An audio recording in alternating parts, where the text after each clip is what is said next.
What's going on, y'all? Welcome back to another Monday Night Raw review. Man, this is starting to get, I don't want to say worse and worse, but yeah, it's not getting good. It's not getting good. It was, for the most part, everything I'm about to talk about is a repeat almost. Not, well, I said everything. Almost everything. Or did I say almost everything? I don't know. But yeah, almost everything is a repeat from either last week, the week before last. And it goes to show when you go into this style of storytelling and what they're doing, it makes things very boring, especially for me. It's boring when the highlight, what I can say, one of the best things of the night was the John Cena moment with his promo, and he just did a typical same John Cena promo. But let's get into it. So, they start off the show with like a earlier in the day thing with John Cena getting to the building and everybody, whether they was heel or face, they was there to greet John Cena, and everybody, was basically happy to see him. Even people like Dolph Ziggler and the Miz, who supposed to be heels, like everybody was happy to see him. The bright light in all of this was Becky Lynch. She was part of the group of people, like, cause when he came through the door, it was like a group of people on either side of him. And when he got to where Becky Lynch was, she didn't get up and shake his hand. She didn't smile or nothing like that. She was just in there because she was moping about still not having her opportunity or her championship. I was like, that was perfect. But with that, they start off the match to kick everything off was the last what's it called? The last chance Money in the Bank Battle Royal qualifying match. And this was for people who like basically lost or either lost or didn't even get a chance to get in there. Or was he even given like a one-on-one match or whatever, or a qualifying match? And I can't remember who was all part of the Battle Royal, but it basically came down to the last three people was AJ Styles, Riddle, and The Miz. I know Shanky, they had SmackDown and Raw Superstars, and it came down. I know Shanky and Jinder Mahal was in there. They had a little storyline where they turned on each other, and or I think Jinder helped eliminate Shanky and yelled at him for trying to dance. But yeah, it came down to Riddle, AJ, and The Miz.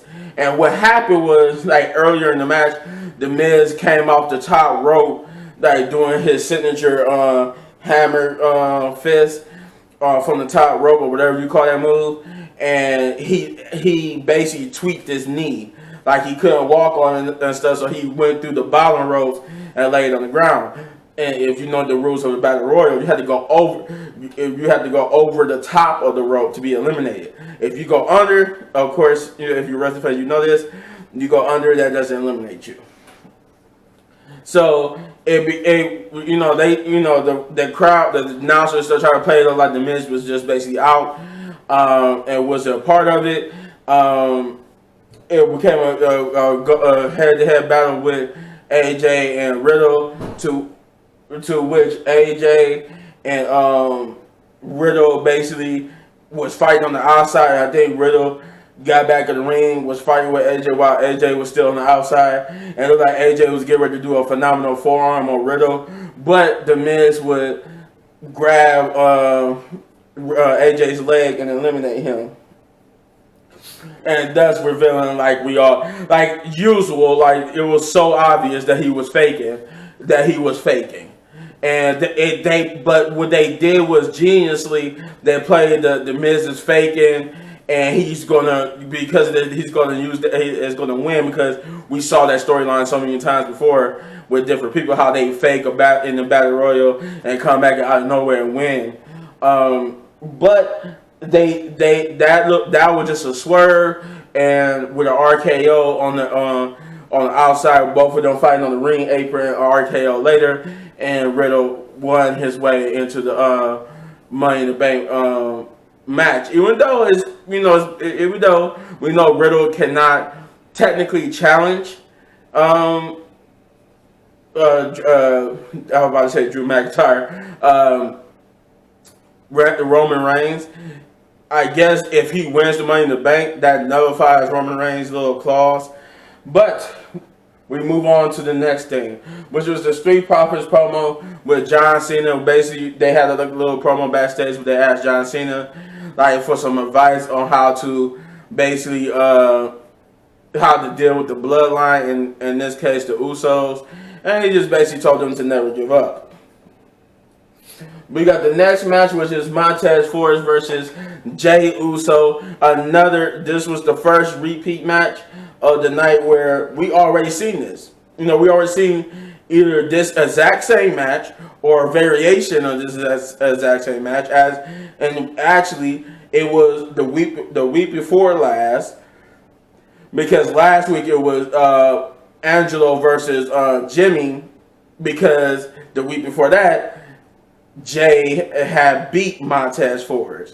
So that's why last week it was Angelo versus Jimmy, and this week we got Jay versus Montez again. But it was for some reason they said on commentary, but we never seen it, that maybe this gonna play out on SmackDown. But they said this time to make it different, it was that if Montez or Jay win, they get to choose the stipulation on the match for at Money in the Bank, which was weird because the match was good in itself, but in the end, Montez Ford this time, unlike 2 weeks ago, got the victory over Jay, which earned the Street Profits the ability to choose the stipulation for their match. Nothing. They just celebrating in the ring, doing this to the crowd, and it goes to commercial. Nothing, and when I say nothing, I mean the whole night. There's no mention of this at all, no more again. So yeah, if you haven't seen this episode, there's no more mention other than what they announced there initially of this stipulation. They don't even talk they don't have nothing about it, nothing. And speaking of the Miz, I accidentally said his name. He had a weird promo, and I thought it was another Miz TV promo like they've been doing, but this time instead of a Miz TV promo, he was just invited out to the ring by one of the backstage announcers who was pulling both backstage and in-ring interviews, and he basically interviewed the Miz, asking him about Logan Paul. And how Logan Paul is training, I guess, gearing up for a return. And the Miz revealed that the reason why he did what he did at WrestleMania was to teach him, was a teachable moment, whatever. Then he promoted the Miz and Mrs. and saying that him and Logan will team up at SummerSlam to basically, he alluded to basically becoming the new undisputed WWE Tag Team Champions.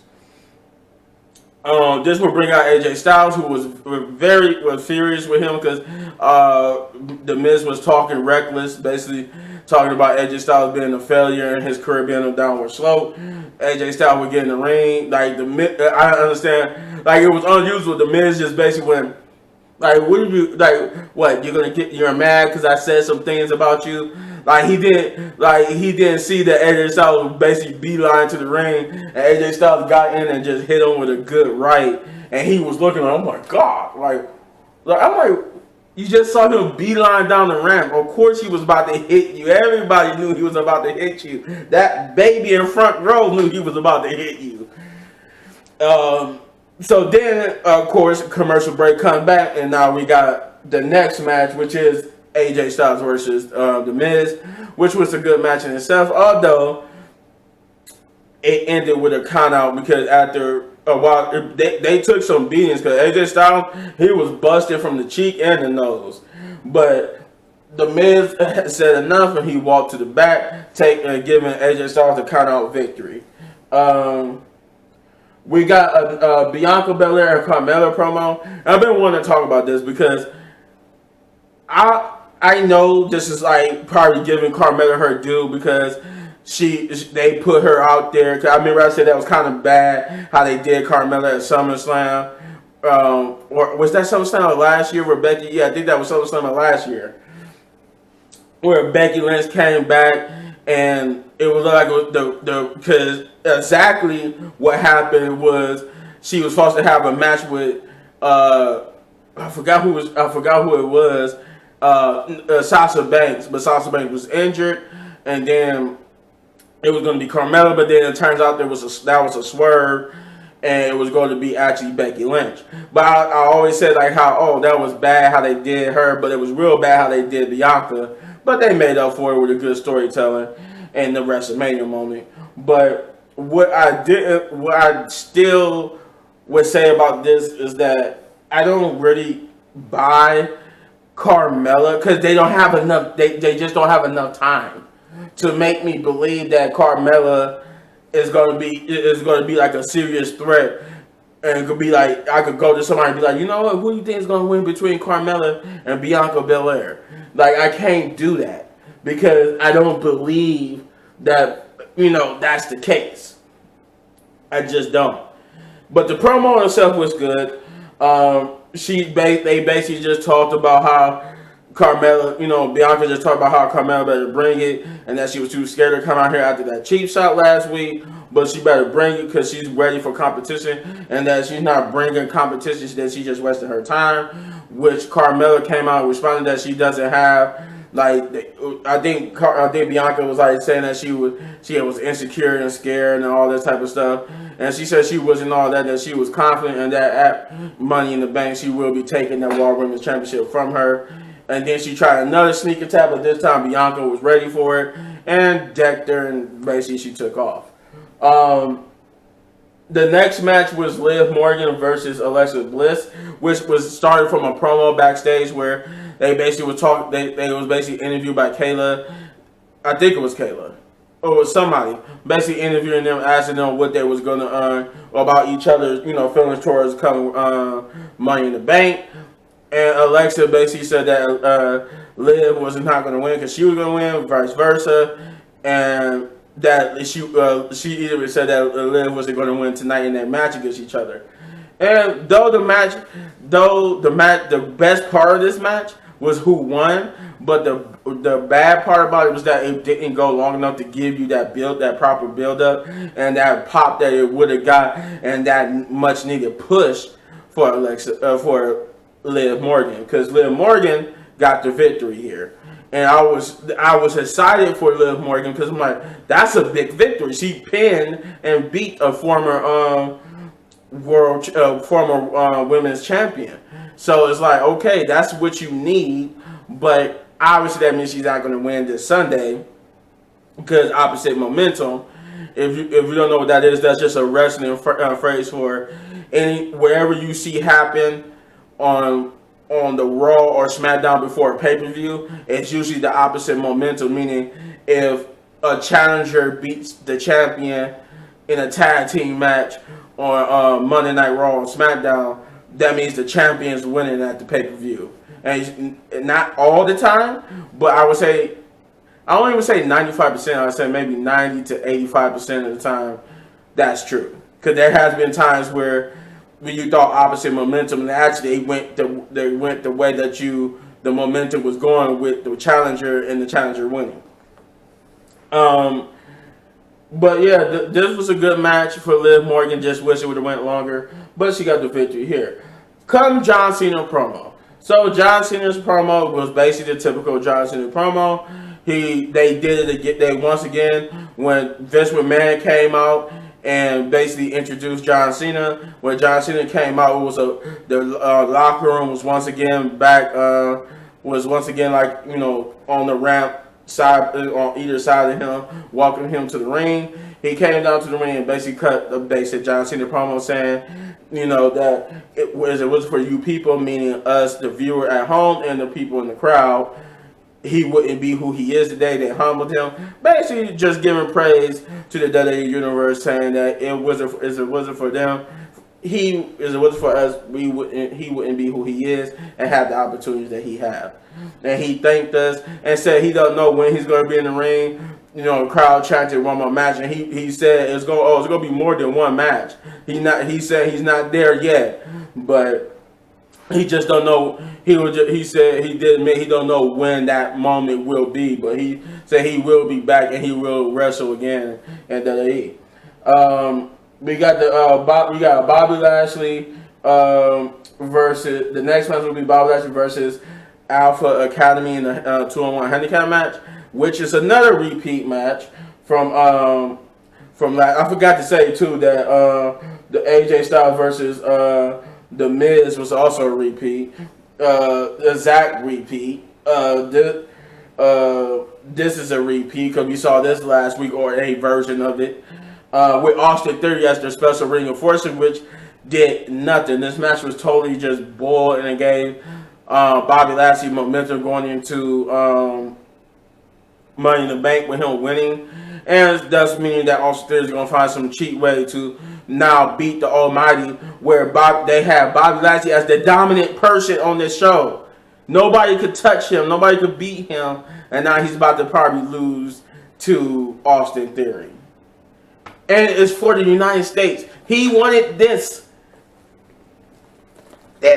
He wanted that. And they said he got a chance for the United States Championship. I'm really upset. But Bobby Lashley won the 2-on-1 handicap match, despite Austin Theory's lackluster ringside thing. We got a Cody Rhodes promo, basically giving us an update on his injury, and he pretty much in the promo, other than that, gave like basically a promo for Money in the Bank, hyping it up. I forgot to mention too, speaking of John Cena, I forgot to mention that throughout this Appreciation Day, he had people that, you know, that's in AEW, former WWE superstars that's in AEW, and, you know, just retired superstars like Trish Stratus and Booker T and Kurt Angle. All like they gave like they video messages, you know, praising him. But yeah, these like they had the Big Show, Chris Jericho, Stephanie McMahon, Triple H was among them. Like I said, Kurt Angle. It was a lot of people who like basically sent their videos praising him. But it was cool to see AEW's. Daniel Bryan was another one, and it was funny because like. You know, these characters got different names, like except for Chris Jericho, which we call Daniel Bryan, and the Big Show goes by different names in AEW.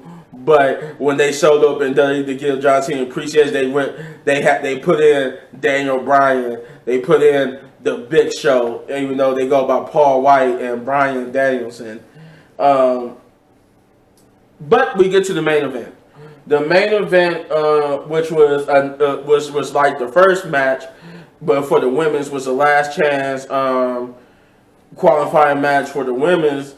This, unlike the men's, which they advertised, forgot to say that too. They advertised the men's one that was the first match for the last spot, even though it was 2 spots. And the fact that the reason why it was supposed to be for the last spot, the one match that got canceled was probably due to the everything that was going on, was I guess it was supposed to be Kevin Owens versus Ezekiel or whoever, and that was supposed to be for the final spot. But now that match will probably going to end up taking place on SmackDown, considering that Money in the Bank is Saturday. But the main event was, I think it had, I know it was Doudrop versus Becky Lynch, Xia Li, Tamina. I can't remember the other people. I know it was Becky Lynch, Doudrop, Xia Li, Tamina. It was some other people. Shayna Baszler. I think that was all of them. Yeah, I think it was just Doudrop, Becky Lynch, Xia Li, Tamina, like I said, Shayna Blazer, but I can't remember if there was another person or not. But it was a good match, and Becky Lynch ended up winning and taking, I think, the final spot for the women's. Yeah, I think that was all for the women's, and we got to turn into SmackDown to see who gets the final spot for the men's. But with all that being said, this episode of Monday Night Raw, for the 3 hours it is, and for the lackluster, the repetitiveness, the no Roman Reigns being on the show to further the championship storylines, no direction. Like I said, the repetitive of having the same matches over and over. That was one of the big things I hated about this when they officially ended the brand split. That was one of the big no-nos I hated about the storytelling was there was repetitiveness. People got pushed aside. And where the hell is Queen Zelina? I just remembered that too. Like they just booted her off the show, and she just have not been seen at all. But I'm giving this a 5 out of 10. Bigger just because it wasn't good. It was meh at best. It wasn't good. I enjoyed some stuff. I enjoyed the John Cena promo. I enjoyed some matches, but it was just really repetitiveness. Like I said, the best thing about the night was the fact that John Cena, because John Cena was there, we got to see cameo appearances from Big Show and Chris Jericho and Daniel Bryan again and all this type of stuff. We got to see all these legends and people come back just to give praise to John Cena, which it goes to show how cool John Cena is to be able to do what he did. Hate it or love it. Hate him or love him. The things he did made him a legend. And, the fact that he could do what he did, finally leave and do movies and come back and still see a kid and people pop for him and wear his merchandise, that guy did something special. But you let me know in the comments down below what you thought of this episode of Monday Night Raw. If you enjoyed this review, you hit this button right there in the upper right corner for all of my WWE reviews. And if you enjoyed this video so much, you want to support the channel, all you gotta do is hit that like, subscribe, share, hit that notification button. Also, hit that thanks button and hit that join button if you want to see me react to your favorite TV shows. And as always, hitting on these videos or more of my amazing content, but they're going anywhere because I got some amazing or okay reactions coming your way. Peace out.